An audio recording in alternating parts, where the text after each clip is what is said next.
Michael, ¿podrías contarnos algunas de tus experiencias y de las lecciones prácticas que Dios te ha enseñado en las últimas décadas en medio de la guerra espiritual que has vivido? Bueno, primero que todo, creo que la lección más importante que he aprendido es que cuando la Biblia dice que no luchamos contra carne y sangre, es cierto. Eso es exactamente lo que quiere decir. Y no es solo lenguaje figurado. No está hablando de algo imaginario, sino de algo real. Y el chamanismo, de acuerdo con lo que he leído y entendido, es la religión que más rápido está creciendo en América del Norte hoy en día. Eso es interesante. Obviamente hay personas que lo crean. ¿Podrías definir chamanismo? El chamanismo es, algunos usan la palabra brujos, los Yanomama lo llaman shaboris. Son las personas que están en contacto diario con sus espíritus y dicen tener control sobre estos espíritus. Y de hecho tienen a esos espíritus morando en ellos. Estas personas son muy, ¿cómo decirlo?, celosos de ellos. Los protegen y hacen cualquier cosa que les pidan que hagan. Recuerdo que una vez hablé con Bautista, quien había sido un chamán antes de aceptar las afirmaciones de Cristo en su vida. Por casualidad, él estaba aquí en Estados Unidos cuando sucedió el tiroteo en la escuela Columbine. Y su comentario fue muy revelador porque dijo, bueno, es obvio que esas personas estaban en contacto con el mundo de los espíritus. Y yo le dije, ¿por qué? Y él dijo, bueno, en cuanto a mí, yo solía acostarme en mi hamaca y el ruido de los demonios en mis oídos se volvía insoportable. Ellos me decían que matara a alguien. Yo odiaba a todo el mundo. Odiaba a mis hijos, odiaba a mi esposa, odiaba a mi familia, odiaba a todas las personas en mi aldea. Entonces el ruido se volvía tan opresivo que me paraba de la hamaca, agarraba mi arco y flechas e iba a otra aldea y mataba a alguien. Solo para hacer que los demonios en mi cabeza se callaran. Y dijo, ese es el tipo de odio que los demonios traen. Para que alguien entre en una escuela de esa manera, está manifestando ese tipo de odio que yo experimenté de los demonios. Ese fue su comentario sobre eso. Y luego en otra oportunidad, esto sucedió como en el 1993. Yo estaba en una aldea. Nos tomó como, no recuerdo, como 4 o 5 días llegar a esa aldea. Y llegamos allá y hablé con un brujo anciano. Y él hizo un comentario. Él dijo, yo te conozco. Y yo dije, no, Shoabi, es un término respetuoso para un adulto mayor. Significa tío o suegro. Solo una forma respetuosa de hablarle a un adulto mayor. Entonces le dije, no, Shoabi, usted no me conoce. Nunca he estado aquí antes. Es la primera vez que vengo a su aldea. Y él dijo, no, yo te vi en tu aldea. Y yo me reí un poco y le dije, Shoabi, usted nunca ha estado en mi aldea. Yo me hubiera dado cuenta. Yo lo hubiera reconocido. Además, nos tomó muchos días con un motor fuera de borda llegar acá. Si usted caminara a través de la selva o remara en una canoa para llegar a mi aldea, le tomaría literalmente varias semanas llegar a mi aldea. No, usted nunca ha estado en mi aldea. Y él como que se rió un poco y dijo, bueno, yo no fui físicamente, pero te vi en tu aldea. Yo la mué contra ti, me dijo. Esa es una palabra que ellos usan en la guerra. Significa que alguien está a la espera tendiendo una emboscada contra alguien. Él dijo, yo la mué contra ti, te observé. Y no olvidemos que este es un hombre que vive en medio de la nada. Es decir, yo era una de las pocas personas blancas que él había visto en su vida. Él nunca había visto ningún tipo de tecnología moderna, excepto el motor fuera de borda que teníamos, los machetes, hachas, escopetas. Pero dijo, te vi en tu casa y estabas mirando esta... Y puso sus manos así, en forma de cuadrado. Dijo, estabas mirando así. Había una luz saliendo de él y tus dedos se movían así. y me di cuenta que él estaba describiéndome a mí mientras trabajaba en mi computador por la noche. Eso fue revelador. Y en muchas otras ocasiones nos dijeron, ustedes tienen un espíritu en ustedes que nuestros demonios odian. Nuestros Hécura odian el espíritu de ustedes. Y nosotros sabemos de quién es ese espíritu. Es el Dios enemigo. Sabemos eso. Así que para ellos es muy real, muy real. Y si tengo tiempo, los Yanomama tienen una descripción del cielo muy increíble que los brujos cuentan. Ellos hablan de las calles de oro, no las llaman calles. Ellos dicen que hay senderos muy amplios. Yo estaba usando un anillo muy grande de oro de mi escuela. Él lo giró y me dijo, son de este color. Y dijo, allá hay un cuerpo de agua y si metieras tus manos en ella y la pusieras en tu boca, nunca morirías. Y él dijo, es tan limpia que es como si no hubiera agua en lo absoluto, es agua cristalina. Y dijo, donde este ser supremo, así es como lo llaman, Yaipara, que significa el ser supremo, donde este ser supremo vive, y entre los Yanomama él es conocido como Yayuwananaburewa, el dios enemigo. Él dijo, donde él vive, donde se sienta, hay un lugar alto en el cual se sienta, y hay un Waikoyenoneshi, un arco iris alrededor de ese trono, este lugar alto. Ellos no lo llaman trono, sino el lugar alto donde este ser supremo se sienta.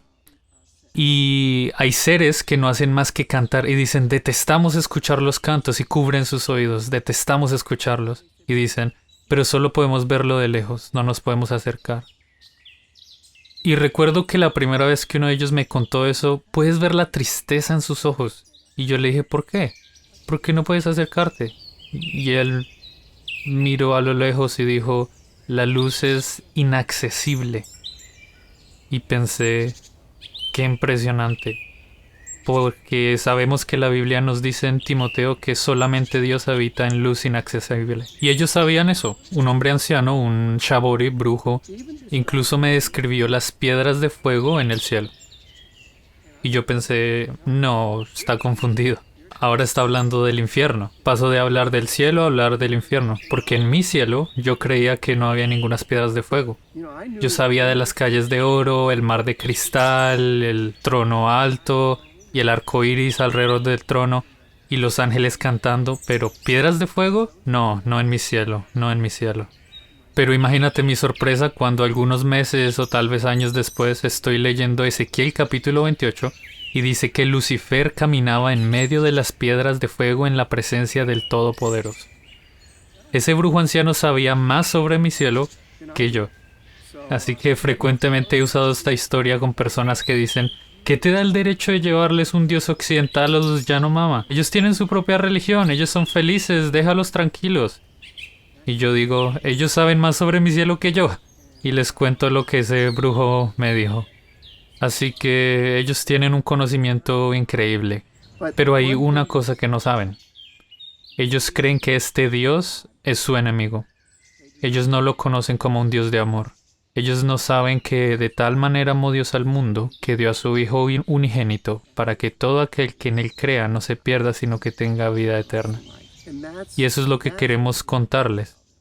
Esa es la clave. Es increíble que la palabra demonio significa conocedores, como lo describiste. Interesante. Estas fuerzas demoníacas en los lugares celestiales, ellas están describiendo lo que tenemos revelado en las Santas Escrituras. Pero ellos, los Yanomama, estos brujos, chamanes, nunca han leído esas escrituras. Y aún así te las están describiendo. Impresionante. Es impresionante. Y en una aldea a la que fuimos, cuando estábamos viajando hacia allá, en todo lugar en el que parábamos, las personas nos decían, no pueden ir a esa aldea. Ellos detestan a las personas blancas. Los van a matar al instante, les van a disparar con flechas, ni siquiera les van a dar una oportunidad de hablar. Muchas personas nos dijeron eso. Ellos no quieren que sigas viajando y los pases. Quieren que te detengas en su aldea. Así que siempre te dicen que más adelante la gente va a ser hostil. Eso es normal. Pero esta vez se volvió más intenso por la cantidad de veces que nos dijeron eso. Entonces sabíamos que la gente vivía tierra adentro, que no iban a estar en la orilla del río, así que necesitábamos un guía para indicarnos en qué parte de su sendero llega al río. A menos que sepas cómo andar en la selva, nunca vas a ser capaz de seguir un sendero de los Yanomama. Se guían con una rama partida a cierta distancia, así que necesitábamos guías. Entonces pregunté a algunos de los guías si querían ir con nosotros. Primero dijeron, no, esas personas te van a disparar. Y yo dije, no nos van a disparar. Nunca he estado allá, no somos sus enemigos. Éramos mi hermano Gary y yo. Y dije, no tienen ninguna razón para ser hostiles. Y al final aceptaron llevarnos.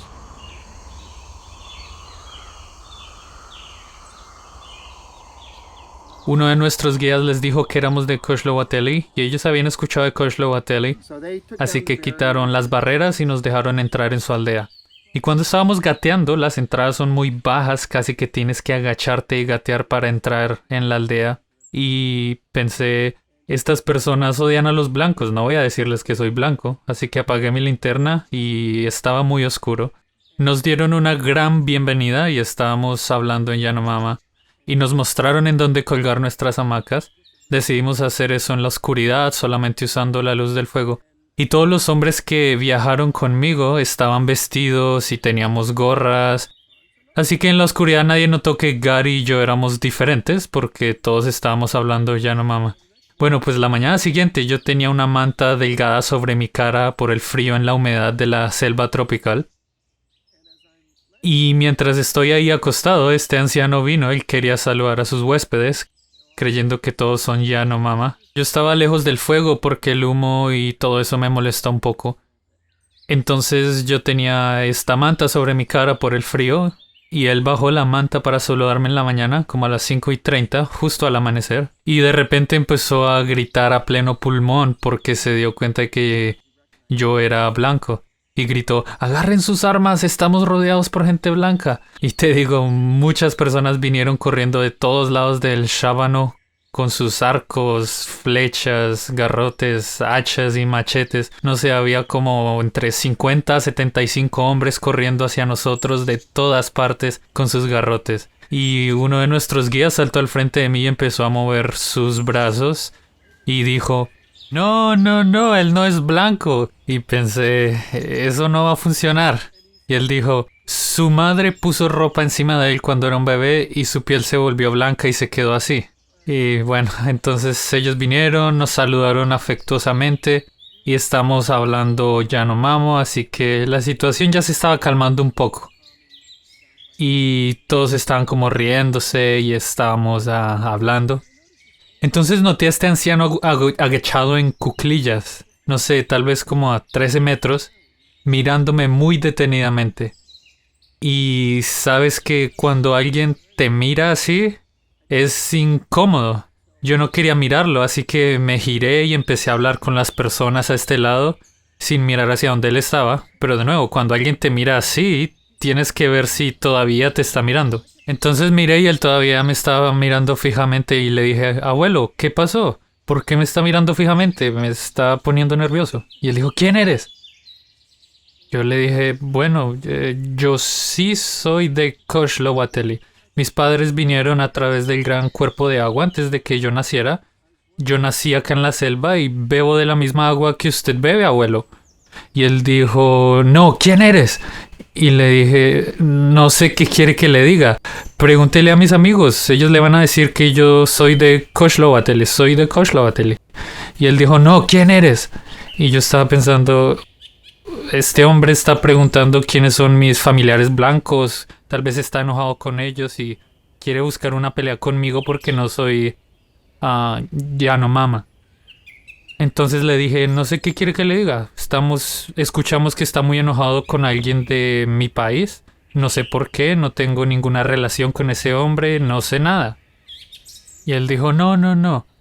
Anoche cuando ustedes vinieron a mi aldea, toqué a uno de ustedes y creo que fue a ti. Entonces se sobó el brazo así y dijo, todavía me duele el brazo. Fue como el choque que uno recibe cuando toca una anguila eléctrica. E hizo esto y dijo, mis Hekura huyeron. Y los pocos que fueron lo suficientemente valientes para volver, estuvieron despiertos toda la noche enfermos, vomitando por tu presencia. Quiero saber quién eres ¿Y qué espíritu tienes que hizo a mis Hekura espíritus reaccionar de esa forma? Y dijo, estando a la distancia que estoy en este momento de ti, mi espíritu, mi corazón está palpitando así. Ellos están agitados por tu presencia. Quiero saber de quién es el espíritu que tienes. Y esa fue una gran oportunidad. Gary y yo nos sentamos con ese anciano, le compartimos por varias horas, le hablamos de la creación, le hablamos de quién es Dios, la creación, el jardín del Edén, el pecado en el jardín, la crucifixión y la resurrección de Jesucristo. Y el anciano escuchó atentamente, es decir, realmente poniendo atención, asintiendo con la cabeza y chasqueando la lengua. Y al final nos dijo, yo sé de quién están hablando ustedes, están hablando del Dios enemigo, de Yayuananaburewa. Yo he visto su tierra. Y nos empezó a describir el cielo como los otros brujos lo habían hecho. Entonces regresamos a nuestra casa, nos tomó como 5 días, y le conté a Bautista sobre este hombre. Y él dijo, suena muy parecido a mi papá cuando le conté por primera vez sobre Dios. Me gustaría hablar con ese hombre. Entonces al otro día nos montamos en los botes y viajamos de vuelta a esa aldea para que Bautista pudiera hablarle a ese hombre. Y la aldea estaba completamente abandonada. En los próximos 3 a 5 años hicimos muchos viajes a ese sitio para que Bautista pudiera compartirle a ese hombre. Y cada vez que íbamos se notaba que la aldea había sido abandonada recientemente. Y él dijo, sus espíritus sabían que íbamos a ir y no querían que el hombre escuchara más, así que lo sacaron de allá. Y nunca más vimos a ese hombre. Mi oración es que las semillas que Gary y yo sembramos ese día hace mucho tiempo hayan dado fruto. No estoy seguro de eso porque nunca más lo vimos. Michael, ¿podrías darnos un resumen de la historia de Bautista? ¿Cómo llegó a Cristo? Sí. ¿Quién era él y qué pasó en su vida? Sí, claro. Él fue uno de los primeros, probablemente el primer verdadero creyente entre los Yanomama. En esa época mi papá había estado trabajando con los Yanomama que vivían río arriba, pero fue difícil. Para llegar a donde mis padres estaban sirviendo había que cruzar aguas rápidas. Y en esa época creo que tenían como 7 niños pequeños y estuvieron a punto de ahogarse varias veces y bueno, esa es otra historia. Pero llegó un día en que un misionero soltero llegó y se puso a cargo de la aldea de mi papá en Caliocos, río arriba, y siendo soltero él sentía que era más fácil para él lidiar con las aguas rápidas que para mis padres con sus hijos. Cuando mi papá llegó a Koshlovateli, él le dijo a las personas, miren, tengo algo muy importante que decirles. Es un mensaje de vida o muerte y todos ustedes tienen que escucharme. Pero la única forma en la que pueden escucharme es si por un periodo de tiempo dejan de tratar de contactarse diariamente con sus demonios, con sus Hekura. Denme una oportunidad, limpien sus mentes para que puedan escuchar esta palabra tan importante que quiero decirles, porque no tengo mucho tiempo. La aldea estuvo de acuerdo, pero aún así a escondidas hacían sus cosas sin que mis padres supieran. Bueno, pues un día mis padres se habían ido. Creo que estaban llevando a mis 2 hermanas mayores y hermanos mayores a la escuela de la misión. Después volvieron a la aldea y Bautista estaba en trance, es decir, estaba usando drogas. Estaba en el mundo espiritual y estaba acostado en el piso, encima de su vómito. No es algo agradable de ver. Entonces él miró hacia arriba y vio a mis padres, y él pensó, oh no, me atraparon. Mis padres se arrodillaron al lado de él y pusieron sus brazos alrededor de él y le preguntaron a Bautista si podían orar por él. Y él dijo, mis espíritus se volvieron locos. Pero él dijo, está bien, tu papá oró por mí y yo sentí paz. Entonces tu papá me compartió el evangelio de Jesucristo, hablando un muy buen Yanomama. Un Yanomama muy bueno. Y dijo, me sorprendió porque hasta ese punto tus padres no hablaban muy bien. No sabían Yanomama muy bien. Pero me compartió el evangelio en un Yanomama muy bueno. Y ese fue el testimonio que escuchamos a lo largo de nuestras vidas. Y de hecho él dijo, más adelante, él fue a la selva estaba indeciso entre renunciar a los espíritus y aceptar el mensaje que mis padres le habían compartido sobre un Dios de amor. Él estaba tan indeciso que miró hacia arriba y dijo: Dios, si realmente me amas, revélate a mí. De repente Satanás vino a través de la selva cantándole con cantos que él había aprendido, y él estaba cargando un ramo de flores enorme. Esta parte suena un poco extraña, pero Bautista estaba compartiendo su testimonio. Él dijo: él me abrazó, Satanás me abrazó y empezó a bailar conmigo y a cantarme el poder que yo tendría en el mundo espiritual si seguía siendo suyo. Y dijo, él me estaba abrumando con el aroma de esas bellas flores que había puesto en mi nariz. Y yo estaba siendo abrumado, sabía que me estaba rindiendo. Así que clamé en mi espíritu y dije: Dios, sálvame. E inmediatamente este otro ser se paró entre mí y Satanás, empujó a Satanás y me libró del abrazo de Satanás. Y dijo: déjalo tranquilo, él es mío ahora. Y desde ese momento nunca me volvió a molestar ese Hécura. He sido librado, ahora mi vida le pertenece a Jesucristo. Esto es lo que Bautista compartía y muchas veces lo compartió en universidades en varios sitios de Estados Unidos. En algunas de las universidades más prestigiosas de Estados Unidos. Una vez ellos volvieron, probablemente en el 2008 o 2009, pero Gary recién había vuelto de un viaje con Bautista a Estados Unidos y Bautista estaba compartiendo su testimonio y mi papá como que siempre sonreía cuando Bautista compartía como mi papá le había hablado Yanomamo perfecto, un Yanomamo perfecto a él. Mi papá siempre se reía un poco, así que finalmente Gary dijo: papá, cada vez que hablamos de esto, tú sonríes. ¿No es verdad? ¿Bautista está mintiendo? ¿Qué pasó en realidad? Él dijo: no, Bautista está diciendo la verdad. La cosa es que yo nunca hablé en Yanomamo. Yo le compartí el evangelio en inglés. Y fue muy hermoso escuchar a mi papá compartiendo eso. Y escuchar el testimonio de Bautista. Crecer escuchando ese testimonio y saber que servimos un Dios tan asombroso que los lenguajes son suyos y Él puede hacer lo que le plazca con cualquier lenguaje. Entonces fue algo hermoso, hermoso. Y nos dimos cuenta de ese lado de la historia apenas unos años antes de que mi padre falleciera. Es el mismo Espíritu Santo que obró en el día de Amén, Pentecostés. amén, Es amén. la misma persona. Alabado sea Dios. Sí. Wow. Michael, has escrito 3 libros sobre tu vida en el territorio Yanomama al sur de Venezuela. Y en uno de ellos hablas de un chamán, Jobli. Él era el padre de tu amigo Yakua. Y quisiera que nos contaras un poco de su historia. Él era una persona interesante. Como dijiste, Yakua fue mi mejor amigo al crecer. De hecho, aún lo es. Somos muy cercanos. Y creciendo fui víctima de la lengua de ese hombre por años. Él odiaba el evangelio.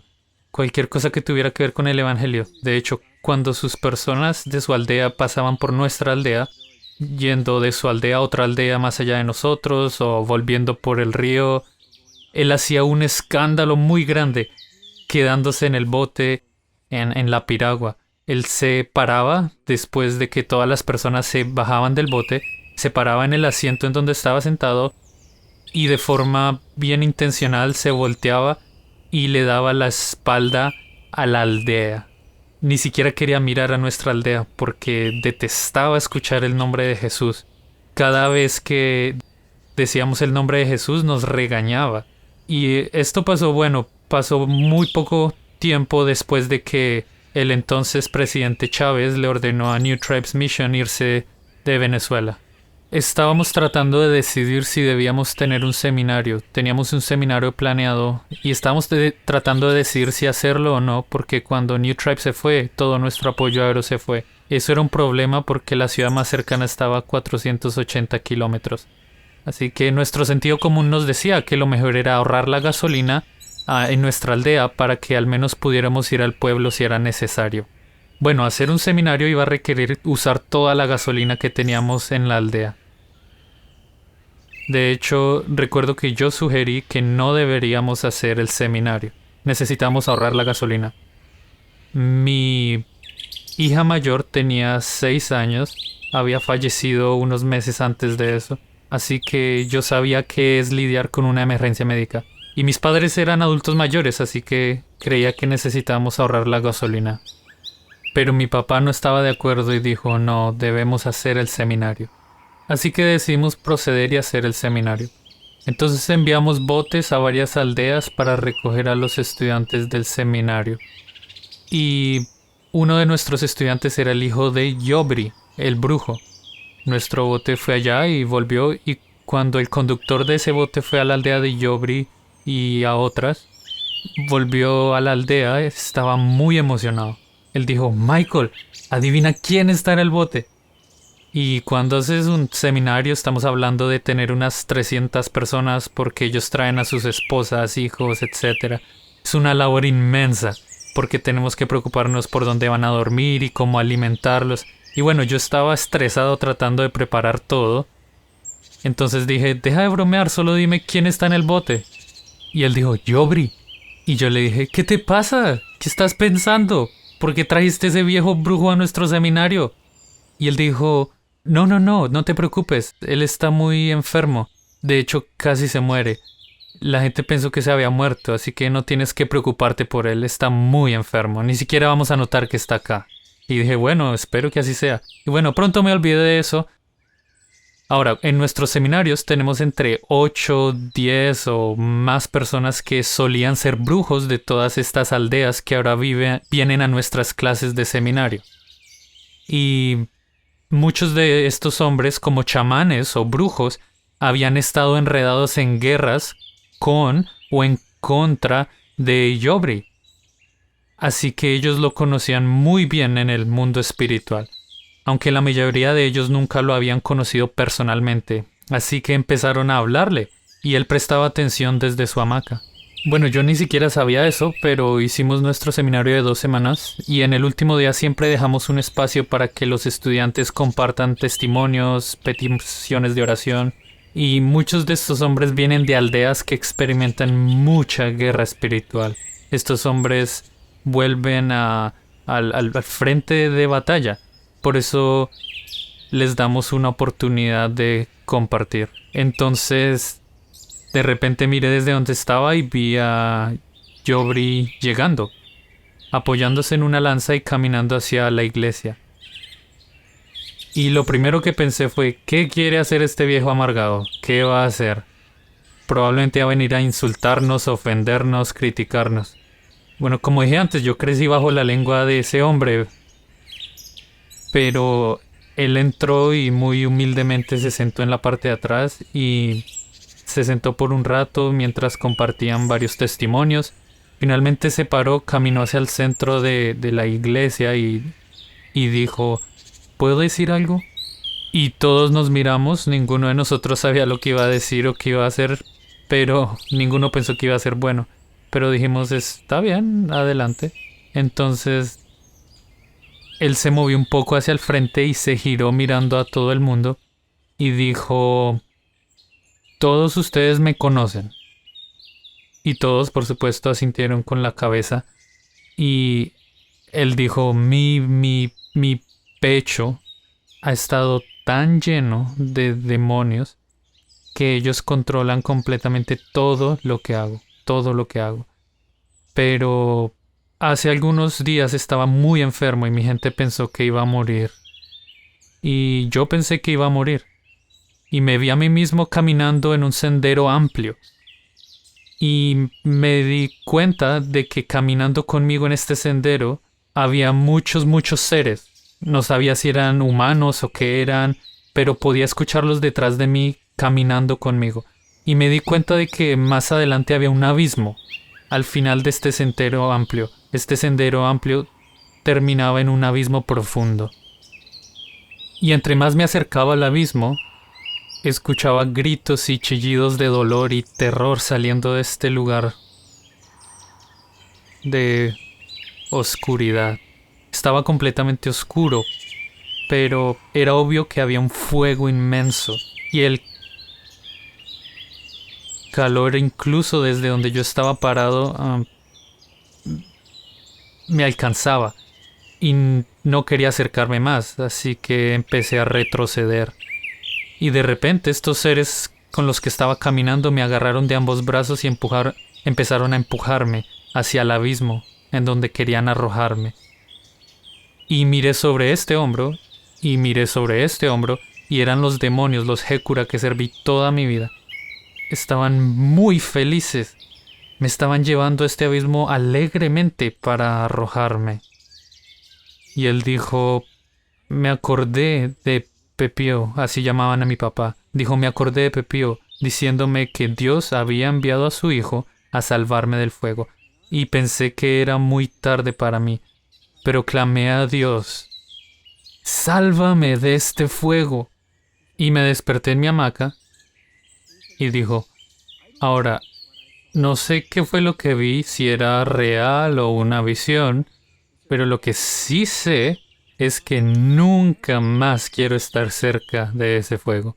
Entonces dijo, quisiera que todos ustedes vinieran y oraran conmigo y le pidan a Dios que me salve. Me gustaría tener esa paz que siento con todos ustedes aquí hoy. Y te digo, no hubo nadie que no llorara en ese lugar mientras orábamos por ese hombre. Siempre pensé que él era un Yanomama físicamente feo. Quiero decir, siempre pensé que era muy feo. Pero después de que oramos con él, la sonrisa en su rostro, me pareció que él no era ni tan feo. Salió de ese lugar abrazando a todo el mundo y al otro día todos se fueron. Y como un mes después, escuchamos que él estaba enfermo de nuevo. Nos enteramos de que él había muerto y empecé a pensar, ¿será que este hombre realmente aceptó al Señor? ¿Será que sabía lo suficiente? Es decir, siempre dudamos. Y siempre le doy gracias al Señor porque Dios nos trata conforme a quién Él es, conforme a su fidelidad, conforme a su misericordia, conforme a su compasión y no por quien yo soy. Bueno, de todas maneras empecé a dudar y a preocuparme y el primer hombre que volvió fue un sobrino suyo y dijo, ¿supiste lo que Jobri hizo antes de morir? Y yo dije, no, ¿qué pasó? Y él dijo, bueno, pues él estaba inconsciente y todos estaban llorando por él y todos en la aldea se estaban lamentando y los brujos llegaron y empezaron a usar sus drogas y cuando el primer hombre se paró a empezar a cantar, Jobri trató de sentarse en su hamaca y ellos pensaron que tenía otra convulsión. Así que trataron de mantenerlo acostado, pero él se negó. Se sentó y apuntó su mano temblorosa hacia este brujo. Y le dijo, ¿qué haces acá? Te dije que no vinieras. Te dije que había aceptado a Yaipara y el sacrificio de su hijo por mí. Te dije que cuando muera voy a ir al cielo. No voy a volver a ese fuego. Y también te hablé de ese fuego y que no tienes que ir allá. Pero tú te has negado, así que vete, llévate a estas personas y vete. No quiero escuchar el sonido de la brujería antes de morir. Voy a mi hogar con Dios. Y al final hubo una breve discusión, pero al final los brujos se fueron enojados. Dejaron al anciano tranquilo, él se acostó en su hamaca y falleció. Y a veces pienso, debe haber sido algo impresionante para este hombre despertar en el cielo, porque la Biblia dice que estar ausente del cuerpo es estar presente con el Señor. Así que ese hombre debió haber tenido una bienvenida a casa impresionante. Sí, sí. Aleluya. Aleluya. Amén. Alabado sea Dios. Permíteme hacerte una pregunta sobre otra historia que cuentas en tu libro. Es la historia de alguien que también era un chamán y te habló de cómo él hizo espacio para Jesús en su corazón junto con todos los demonios. ¿Podrías contarnos esa historia? Que es una historia negativa comparada a la positiva que nos acabaste de contar. Sí. Sí, y justo tenía aproximadamente la misma edad de mi padre y formaron una amistad cercana al principio. Mi papá trataba de testificarle a Justo y Justo siempre mantenía a mi papá como a la distancia. Siempre le decía, no, yo tengo lo que necesito. Bueno, un día hace muchos años estábamos haciendo una conferencia para los creyentes del área. Todos venían a nuestra aldea. Y por alguna razón, Justo vino con los cristianos de su aldea. Creo que esa fue la primera vez que mostramos la película sobre Jesús en la aldea. Y Justo se sentó y vio toda la película. Estaba traducida a Yanomama. Y él se sentó, vio toda la película y yo podía ver por su actitud que estaba bajo convicción. Entonces yo estaba sentado junto a él y noté a mi hermano Gary viniendo y sentándose junto a Justo también. Y mientras Justo estaba un poco alterado, muchas personas se habían puesto de pie y estaban dando testimonio sobre el cambio en sus vidas que Cristo había hecho. Entonces, como dije, era obvio que Justo estaba bajo una convicción profunda. Entonces Gary dijo, abuelo, Schwabe, si quiere ir al frente, yo puedo ir con usted. Si quiere aceptar a Jesús. Y el anciano dijo, está bien, asintió con su cabeza, pero luego rápidamente empezó a mover su cabeza diciendo que no. Así que dejamos de insistir porque si alguien va al frente solamente porque lo estás presionando, no es real, tiene que ser real para ellos. No estamos interesados solamente en números o en poder decir que alguien... Queremos asegurarnos que la persona sabe y entiende y toma su propia decisión sobre lo que Cristo dice sobre su vida. Así que desistimos. Bueno, pues al otro día muy temprano alguien vino a nuestra puerta y dijo, ¿escucharon que Justo y todo su grupo se están yendo? Y dijimos, ¿qué? Entonces fuimos al puerto y le dijimos, no tienen que volver a casa remando. Les iba a tomar 3 o 4 días remar a su casa, mientras que la conferencia iba a durar solo 2 días más y los íbamos a llevar a casa con un bote motorizado. Así que dijimos, quédense, van a llegar más rápido a casa que si se van remando. No se vayan. ¿Qué pasó? Él dijo, no me puedo quedar. Quisiera, pero no puedo. Dijo, mis hijos, el término que usan para referirse a sus demonios, mis hijos estuvieron despiertos toda la noche, llorando, rogándome que no los abandone. Así que les dije que me iría hoy. Así que me tengo que ir. Y tristemente lo vimos subirse a su bote con toda su familia y se fueron. Bueno, pues años después estaba en el sistema fluvial de Okamo, y este anciano me reconoció desde la orilla, llegué y ahí estaba Justo, así que nos sentamos a hablar, y él dijo, Maikiwa, él estaba muy feliz, radiante, y me dijo, Maikiwa, recibí a Jesús, y yo dije, genial, ¿en serio? ¿Cómo sucedió? Pero siendo honesto, aunque yo estaba mostrando felicidad por él, en mi mente había muchas señales de alarma, porque podía ver los efectos de las drogas en su cara, nunca fue algo agradable de ver. Así que eso me preocupó, era obvio que él estaba apenas recuperándose después de haberse drogado.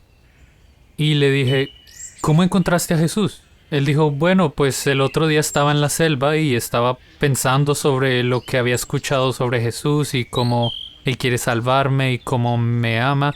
Y de repente esta gran luz brillante bajó al frente de mí y este hombre salió de ella, un hombre hermoso, salió de esta luz brillante y dijo, soy Jesucristo y he venido por ti. Y dijo, me llamó por nombre. Él dijo, Justo, he venido por ti. Y yo dije, ¿y qué pasó? Y él dijo, oh, él está aquí en mi corazón ahora. Y yo dije, wow, genial, eso es genial, pero Schwabe, ¿qué pasó con tus Hekura? Oh, están aquí también, dijo. Están aquí también. Ellos hicieron espacio para Jesús y todos están aquí dentro y están muy felices y se la llevan muy bien. Y yo empecé a mover mi cabeza diciendo, no, le dije, Schwabe, usted ha sido engañado, usted no recibió a Jesús, usted recibió un impostor. Porque dije, recuerde que cuando la historia de Dios empieza con los ángeles rebelándose contra él y siendo arrojados del cielo. Así que si Dios en su justicia no puede permitir que estos ángeles que lo han rechazado vivan en el cielo, que debe ser un lugar muy grande, ¿cómo puede Él compartir tu pecho con los demonios? Él nunca haría eso. Usted ha sido engañado. Bueno, pues tristemente nunca pudimos convencer a ese hombre de que había sido engañado. Se fue a la tumba creyendo que realmente tenía a Jesús en su corazón. Eso fue muy triste, muy triste. Ok, Michael, otra pregunta para ti. ¿Tienes una historia sobre una forma muy única en la que Dios te dijo no a una oración por la que estabas orando fervientemente? ¿Puedes contarnos esa historia? Sí, hay una señora, la madre de uno de los hombres que nos ayudan en el ministerio, un hombre muy fiel. Su madre ha sido cristiana por varios años. Y un día como a las 5 de la tarde, esto pasó en octubre del 2020, vinieron a decirme que su madre había fallecido, se había muerto. Y me estaban pidiendo gasolina para poder ir y recoger a algunos de sus familiares en las aldeas cercanas. Así que les di la gasolina que tenía y tenía planeado realizar la ceremonia de cremación. Los Yanomama creman a sus muertos, entonces iban a hacer la ceremonia a primera hora del día siguiente e iban a pasar toda la noche tratando de llevar a sus familiares allá. Bueno, pues como a las 5:30 de la mañana empezó a llover muchísimo, Estaba lloviendo tan fuerte que me desperté y pensé, oh Señor, tienes que parar esta lluvia. Estas personas son pobres, necesitan hacer esto, necesitan prender el fuego y Padre, tú controlas el clima, haz que esto se detenga. Bueno, pues la lluvia siguió sin parar y durante toda la mañana estuve orando, Dios, tú controlas el clima, tú puedes hacer esto, ¿por qué estás haciendo que esta gente sufra tanto? Y seguí orando y de hecho estaba un poco decepcionado de que Dios no respondiera a mi oración ferviente. Pero entonces como a las 11:45 o cerca a las 12, la lluvia empezó a disminuir y se volvió solo una llovizna. Entonces pensé, bueno, al menos no es tarde, todavía pueden prender el fuego. Bueno, pues no mucho tiempo después de esto, estos hombres vinieron a nuestra casa muy agitados. Y debo mencionar que la razón por la que no estaba con ellos es porque Kayla y yo estábamos recuperándonos de COVID. Así que no queríamos tomar riesgos al salir. Habíamos estado enfermos. Entonces, estos hombres vinieron a la casa y dijeron, la mujer está viva. Y yo dije, ¿qué? ¿Qué? Todo este tiempo estaba orando por la lluvia. Ellos dijeron, sí, estuvimos esperando y esperando que la lluvia parara, pero no paraba. Entonces, cuando el sol estaba arriba, empezó a parar y de repente, cuando estábamos prendiendo el fuego para cremar el cuerpo, alguien notó que la hamaca en la que la mujer estaba metida se estaba moviendo. Y yo dije, ¿qué? Ellos dijeron, sí, la hamaca se estaba moviendo, así que corrieron y su hija desató la hamaca rápidamente y abrieron la hamaca y sacaron a la mujer de ahí y poco a poco recobró el conocimiento y él dijo, deberías escuchar su historia. Ella dice que fue al cielo y que unos ángeles la recibieron y le mostraron algo del cielo, pero le dijeron, no te puedes quedar, tienes que volver, tu obra no ha terminado. Y ella dijo, incluso me mostraron a mis nietos, pero no tenía ningún otro familiar en el cielo. Fue triste que ni mi padre, ni mi madre, ni otros familiares que habían fallecido estaban allá. Pero 3 de mis nietos estaban en el cielo y me sentí muy feliz de verlos. Ellos me dijeron que tenía que volver porque muchos de mis familiares aún necesitan escuchar. Así que me enviaron de vuelta con un propósito y dijo, no estoy acá por mucho tiempo, tengo que volver, pero sé que voy a volver porque he dejado mis huellas en el cielo. Así que esa fue una ocasión en la que tuve que decir, Dios, gracias porque me dijiste que no en cuanto a la lluvia. Porque si no hubiera habido lluvia, esa mujer hubiera sido cremada a las 7 de la mañana. Así que alabado sea el Señor. ¿Y ella todavía está viva hoy en día? Así Ha pasado como un año o más, No, ¿verdad? en octubre de este año va a ser un año. Un testimonio increíble. Ella De un momento a otro ella se para y da su testimonio. Ella ama mucho al Señor y está muy feliz de lo que fue salvada. Amén. Bueno, esperamos el día en que la veamos en la gloria. Amén, amén. Quiero hacerte una pregunta más. Tienes una historia sobre un regalo de Navidad que recibiste y esta historia tiene unas implicaciones poderosas. ¿Podrías contarnos esa historia? Bueno, cuando estás en la selva y el avión viene y trae correo, tú quieres correo real. En mi caso yo hubiera dado cualquier cosa por una bolsa llena de sneakers o algo así. Así que cuando recibimos este paquete de la iglesia, pensé que iba a ser algo bueno. Entonces mi esposa y yo abrimos el paquete con mucha emoción y era un libro muy extraño con caricaturas muy feas. Y a mí me gustan las caricaturas clásicas, los Warner Brothers, Bugs Bunny, Sam Bigotes y ellos. Pero cuando recibí este libro de caricaturas muy feas llamadas Pokémon, me ofendí un poco. Y pensé, genial, de todas las cosas que nos pudieran haber enviado, ¿por qué la iglesia que nos apoya nos enviaría este libro con caricaturas horribles? Entonces Kayla dijo, espera, hay una carta. Y la leímos y la carta decía, querido Michael, el año pasado Bautista, el hombre de nuestra iglesia, Yanomama, ex brujo de nuestra iglesia, fue a su iglesia en Estados Unidos. Y ellos dijeron, mientras él estaba hablando, toda nuestra iglesia se enamoró de él. Respetamos mucho, mucho su perspectiva espiritual. En estos momentos, nuestra iglesia está pasando por un desacuerdo muy grande. La mitad de la iglesia cree que esta caricatura, este juego Pokémon, es inofensivo y la otra mitad de la iglesia cree que hay algo que no está bien con esto. Es siniestro. Es algo con lo que no deberíamos estar jugando. Hemos discutido este tema y finalmente decidimos que puesto que todos respetamos a Bautista, íbamos a enviarte este libro y pedirte que le mostraras el libro a Bautista y le preguntaras qué piensa. Y nosotros, como iglesia, nos vamos a someter a lo que él diga. Si él dice que es inofensivo, genial. Si él dice cualquier cosa que él diga, lo vamos a escuchar. Así de mucho lo respetamos. Entonces dije, bueno, eso suena mejor que solo recibir un libro raro. Bueno, entonces mi esposa Kayla dijo, esta es la caricatura de la que te he estado hablando. Me dijo que mi hermana le había enviado a Steven, nuestro hijo menor, tenía como 12 o 13 años en ese momento. Le había enviado una cinta VHS de Pokémon. A él le encantó y quería verla todo el tiempo. Y ella dijo, no me gusta cómo Steven se comporta después de mirar esas caricaturas. Y ella había querido que yo las mirara con él para que le diera mi opinión sobre eso. Bueno, pues yo ni siquiera, estamos tan lejos de todo en la selva que ni siquiera había escuchado de Pokémon. No tenía ni idea de qué se trataba eso. Y siendo honesto, estamos tan ocupados en la selva que rápidamente se me olvidó. Estamos ocupados y hay mucho que hacer. Bueno, pues un día, un par de semanas después, yo estaba en nuestro comedor con Bautista tomando café y Kayla se acordó del libro y corrió al segundo piso, agarró el libro y lo trajo. Y dijo, este es el libro que necesitas mostrarle a Bautista.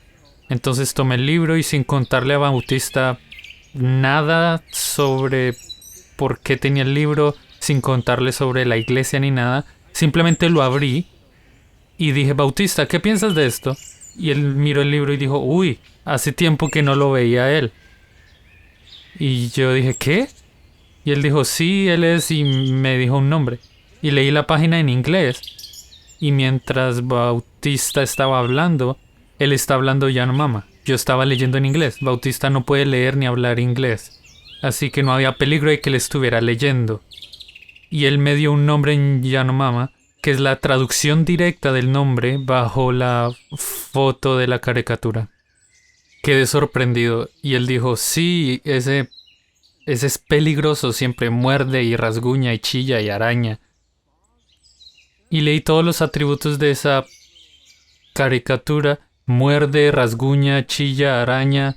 Y pensé, uy, qué coincidencia. Entonces escogí otra página y pasó lo mismo. Hice eso 2 o 3 veces más y entonces Kayla corrió al segundo piso y trajo a Steven. Él vino y por la expresión de su cara era obvio que no estaba preparado para que le habláramos sobre su caricatura, porque él ya tenía idea de lo que estábamos haciendo. Y entonces, sin decirle nada a Steven, él solo estaba parado ahí, al lado mío y de Kayla. Abrí el libro otra vez y le hice la misma pregunta a Bautista. Él hizo exactamente lo mismo. El nombre era la traducción exacta del nombre, los atributos eran los mismos. Y Bautista hizo eso 2 o 3 veces. Hubo algunos que no pudo conocer. Él dijo, no sé quién es este. Pero dijo, estas cosas están por todo lado. Hay muchísimos. Un chamán, un brujo, un shabori, no puede conocerlos a todos. Pero dijo, los que conozco te los he dicho. Y fue entonces que le dije sobre la iglesia que envió el libro. Y que esto era un juego, que esto eran cosas que les muestran a los niños. Y dijo, uy, eso es interesante porque este grupo particular de demonios de Hekura son los que se usan para atraer a los niños al mundo espiritual. Ellos son los primeros espíritus que se usan para entrar en las mentes de los niños, para atraerlos al mundo de los espíritus, para atraerlos al mundo espiritual. Él dijo, esto es muy, muy peligroso para los niños. Y le conté que la iglesia estaba muy dividida sobre ese tema. Y su comentario fue, bueno, pues sabemos que Dios da espíritu de discernimiento, y muchas personas son más sensibles que otras a la influencia de Dios. Y también dijo, si en tu iglesia hay algo como esto sucediendo, y hay un grupo de creyentes, y hay algo en su corazón que les molesta, ni siquiera pueden describir por qué les molesta, pero les molesta. Y dijo, la mayoría de las veces eso puede ser el Espíritu de Dios influenciándolos. Diles a estas personas que necesitan ser más sensibles a otros, a escuchar. Así que hicimos un reporte de esta historia y lo grabamos a Bautista hablando y compartiendo sobre eso. Lo traduje, lo puse subtítulos y lo envié a la iglesia. Y entonces no me acuerdo en qué año, 2009, 2010, lo puse en mi página de Facebook. Lo condensé un poco y lo publiqué en mi página de Facebook. Y me sorprendió todo el rechazo que recibí, especialmente de líderes de jóvenes de varias iglesias. Ellos eran los que más rechazaban el tema, en ese tema. Así que rápidamente respondí, miren, no tengo cartas en el asunto, no soy experto en ese tema, pero sé lo suficiente como para escuchar a un experto. Y siento que Bautista es definitivamente un experto en lo que está compartiendo. Y le dije a un hombre, estábamos discutiendo en los comentarios del video, le dije, mira, si veo una serpiente en el camino, voy a advertirle a cualquiera que venga detrás de mí. Porque esta serpiente implica peligro. Ahora, si la persona que viene detrás de mí es mordida por la serpiente, es porque ignoró lo que le estaba diciendo, o fue muy lenta para salirse del camino, o cual sea la razón, se puso a sí misma en peligro. Y yo dije, solo quiero decir esto, para mí esto es un peligro. Me gustaría advertirles contra eso. Esa es mi única razón para compartir esta historia. No tengo cartas en el asunto en lo absoluto. Pero bueno, fue interesante ver que el rechazo vino primordialmente de líderes de jóvenes en las iglesias. Wow, gracias. Quiero terminar nuestra entrevista leyéndote 2 citas y luego permitiendo que hagas algunos comentarios finales que quieras hacer en cuanto a la guerra espiritual. Está bien. La primera cita es del Duque de Wellington. Él dijo, en un tiempo de guerra, el peor error es subestimar a tu enemigo y tratar de hacer una gran guerra pequeña. Una gran nación no puede tener tal cosa como una guerra pequeña. Amén. Amén. La segunda cita es de C.S. Lewis en Cartas del Diablo a su sobrino. Hay 2 errores iguales y opuestos en los cuales nuestra raza puede caer en referencia a los demonios. Uno es no creer en su existencia. El otro es creer y sentir un interés excesivo y malsano en ellos. Ellos están igualmente complacidos con ambos errores y celebran a un materialista o a un mago con el mismo gusto. Sí. Mi Primer comentario sería mencionar ese versículo con el cual empezamos la entrevista. Porque no tenemos lucha contra sangre y carne, sino contra principados, potestades y maldad en las regiones celestes. La Biblia es muy directa acerca de la guerra espiritual en la cual vamos a estar involucrados. Pero mi segundo punto sería que las personas a las que se les enseña cómo identificar billetes falsos nunca miran o tocan o examinan nada que tenga que ver con el billete falso. Lo único que estas personas tocan y manipulan y estudian y con lo que se familiarizan es el billete verdadero, de tal forma que solo tocando o mirando brevemente pueden ver un billete falso. Y creo que esa debería ser nuestra meta en nuestras vidas. Nosotros no glorificamos a Satanás, no lo ponemos en un pedestal. Más bien, nos acercamos a Cristo y mantenemos nuestras vidas cercanas a Cristo, de tal forma que estamos sintonizados con su espíritu, con su mente, y que podemos identificar a Satanás como el mentiroso que es. En nuestras mentes a veces queremos poner a Dios acá y Satanás un poquito aquí abajo, pero Él no está ahí, porque durante el tiempo de la crucifixión de Cristo había tantas profecías que eran profecías detalladas que se cumplieron en el día de la crucifixión de Cristo. E incluso justo antes de su crucifixión, cuando la Biblia menciona que Él va a ser vendido por 30 piezas de plata. Ahora, si Satanás fuera casi tan poderoso como Dios, ¿por qué no hizo que el sacerdote le ofreciera 35 piezas de plata o 25 piezas de plata? Pero le ofrecieron 30 piezas de plata. Dios había escrito eso y ellos iban a apostar sus ropas, iban a hacer eso, le iban a dar vino amargo, él iba a decir que tenía sed. Muchas cosas habían sido detalladas. Y aún así, Satanás no pudo cambiar ni un pedacito de esas profecías. Cada una de ellas se cumplieron perfectamente. Lo cual me dice que Satanás está muy lejos del poder de Dios. Servimos un Dios asombroso y poderoso, pero Satanás es un engañador y viene muchas veces posando como un ángel de luz, como lo hizo con Justo, o solo trata de distraernos, pero es un engañador y un mentiroso desde el principio, y necesitamos estudiar, acercarnos y depender de Cristo. Todo lo que he tratado de compartir con la gente sobre los Yanomama y su chamanismo y sus shaboris y su cercanía con el diablo no es tratando de glorificar lo que tienen. Es para mostrar el poder y la gracia y la belleza y la compasión de nuestro Señor, que nos ama, que desea salvarnos y el hecho de que ha hecho todo lo que puede para salvarnos. Esa es nuestra esperanza, esa es nuestra esperanza. Y hasta ahí.